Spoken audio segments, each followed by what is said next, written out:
Hey guys, this is Danny Boy. This is part 3 of my Monk series. This is the final part, the conclusion. I was talking about death in video games, and particularly in Diablo 3 in my last video, and I think I said something along the lines of it doesn't matter, and, you know, unless you're trying hard, it's really nothing to worry about.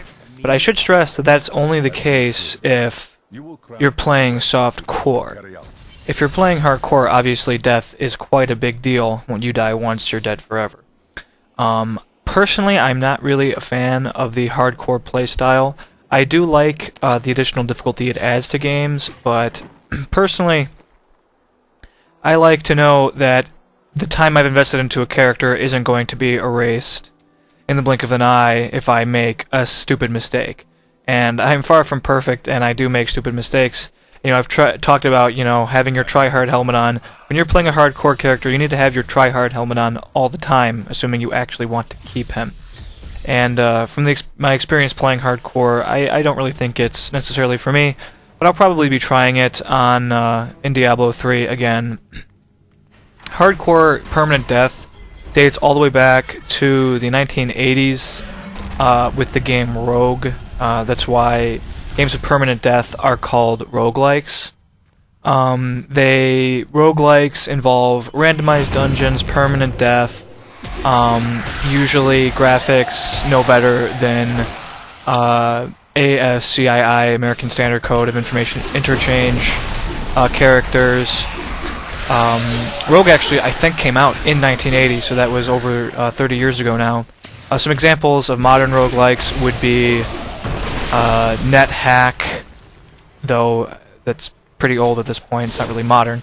A better example, I guess, would be Binding of Isaac came out pretty recently from an independent developer. Dungeons of Dreadmore came out before that. I definitely would recommend Binding of Isaac. It's certainly a fun game, but I think a lot of gamers bought it, you know, for the $5 or so and didn't realize how difficult, you know, it was going to be. The game is definitely quite hard. I didn't get into it too much, but it's enjoyable. I mean, for $5, I think it's very well polished. I believe it was made by one of the developers from Team Meat for Super Meat Boy. One of his side projects. Diablo 1, actually, for example, was inspired by roguelikes, the whole randomized dungeon aspect of it, and Diablo 2 went a step further with its hardcore gameplay mode. So yeah, I think it takes a special kind of person, a particular mindset, and it's almost like a lifestyle choice, just a game style choice in playing games, kind of like if you're into Iron Man, playing games from an Iron Man perspective. If you don't know what that means, Iron Man contests usually are playing a game and creating artificial difficulty for yourself, ranging from playing the game using just base skills, base stats, no equipment whatsoever. For example, when I play naked, that's artificial difficulty that I'm bringing upon myself just to make the game slightly more difficult. Honestly, it really had nothing to do with making the game more difficult. It just had to do with the fact that I was too lazy to equip items. More than anything else, that was what it came down to. If you play World of Warcraft, they're just, I think I recently read, the Blizzard community members are actually kind of not making the Iron Man competition official, but they were bringing it to the community's attention, which I thought was funny because there literally have been Iron Man competitions in World of Warcraft since the beta 8 years ago, more than 8 years ago now. So it's nothing new. But in World of Warcraft, I think their rules are basically you have to go through the game without using any gear whatsoever, or maybe only gear you find, and when you die forever, and there's a bunch of other rules, but that's what that's about. So yeah, not really my cup of tea, but I can see why players would enjoy it. Players, for example, in Mass Effect 2 will often play without party members to increase the difficulty for them. It's not something I've ever done, and personally, I don't really think that makes the game that much harder, just because of the enemies react very differently as far as their AI is concerned when you don't have party members, and it makes them much easier to predict. For example, if you're playing on an infiltrator and using stealth, and cloaking. Normally in Mass Effect 2, when you do that and you have party members, the enemies switch to your party members and continue attacking. When you do that and you have no party members, all enemies stay perfectly still, which makes the game way easier to actually get shots off from stealth. Sniping was already painfully easy because of the time dilation, but, you know, if you want to play a shotgun engineer on Insanity, for example, it's way easier because enemies stand still, you can go out of stealth, instantly kill somebody, duck into cover, then stealth again, and so on and so on. So, though I suppose it depends on the class and what have you. But I think that's more gimmicky than anything else myself. But anyway, let's see, what else to talk about? Well, I think I talked about Borderlands 2 in a previous video. I think I did. And if I did, I was talking about what games are coming out this year, and Borderlands 2 being one that I'm looking forward to. And they actually did just announce the release date for Borderlands 2, so I'm very happy to see that. It's coming out, I think, September 21st or something like that, sometime in late September. They revealed the other 2 Vault Hunters and the classes, and they also revealed the Siren's skill in this game. And from what I could tell, it looks like the Siren is getting something similar to a Stasis ability, a crowd control ability that locks opponents down while you beat on them. And then it has a bunch of... She also can reflect bullets, which is really cool, depending on how that works. And heal the party and what have you. They added in a new soldier to replace Roland. I think his name is Axton. He seems to have another turret ability. By the way, I think I said September 21st. It's September 18th, I think. Whatever. Yeah, he looked pretty cool. The new Hunter class, the replacement for Mordecai, they didn't really show his ability. It seemed like he had a stealth ability, maybe, and he had the melee still. He had like a katana or something. I'm definitely excited. You know, gunzerking looks awesome, being a gunzerker, using the double grenades and the taunt, and I think I talked about that stuff before. Just all of it. Being able to use an assault rifle in one hand and, you know, a rocket launcher in the other is just awesome. So, from what I've seen, I'll definitely be trying out the Gunzerker. I'll definitely be trying out the guy with the sentry. I'm curious to see, because, I mean, Mordecai used a bird as his skill. I'm curious to see if Zero, I think, is the new Hunter, or whatever his class is. I don't know if they use the name Hunter. If he uses an animal or something, uses a skag or something, that'd be cool. So I'm definitely looking forward to that. Skipping around in this video, skipping boring stuff.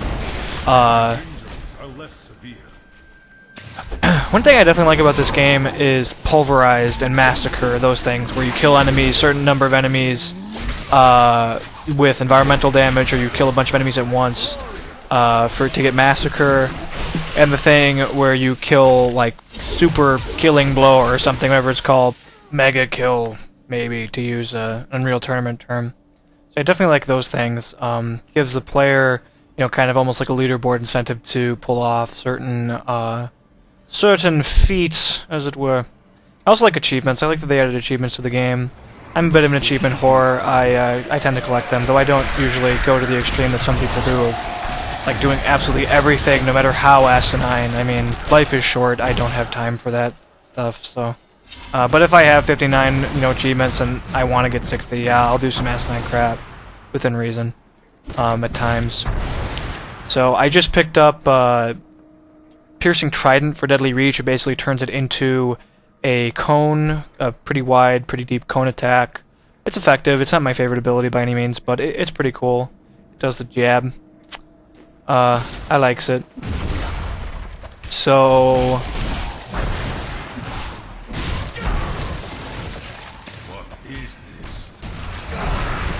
I think I mentioned that this will be my last monk video.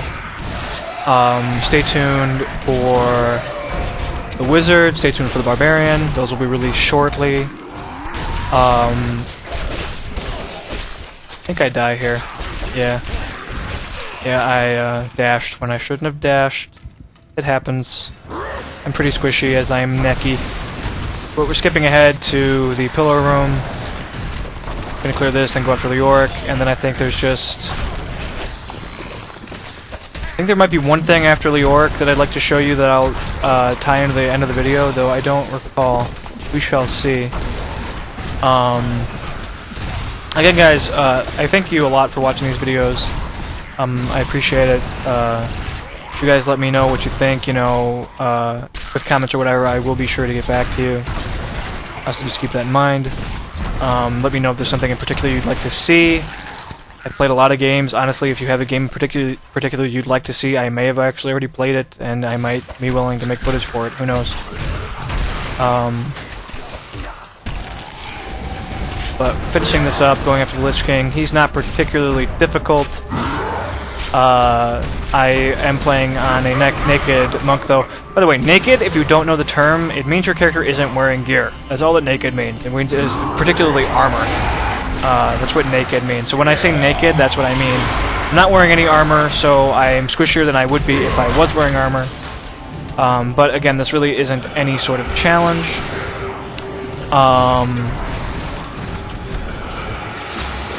It's just the same old dodge, move, kill skellies if you need health globes, or ignore them completely, which is what I tend to do.